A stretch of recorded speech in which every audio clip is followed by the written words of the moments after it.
Hey friends, if you wish to snipe in Windows, then please watch this video. So obviously we have the sniping tool for it, but I will suggest you not to open it this way. But anyway, this is the official method. And then go to this option and it says that you still have to use the shortcut, but you can click on new and start with it. So what is the best way? Press Windows plus Shift key plus S. Now we'll press this combination. Okay. Windows Shift plus S. It will open the sniping tool and we can take a screenshot.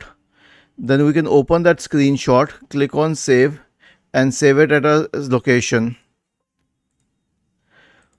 Was this helpful? If yes, then please subscribe to the channel.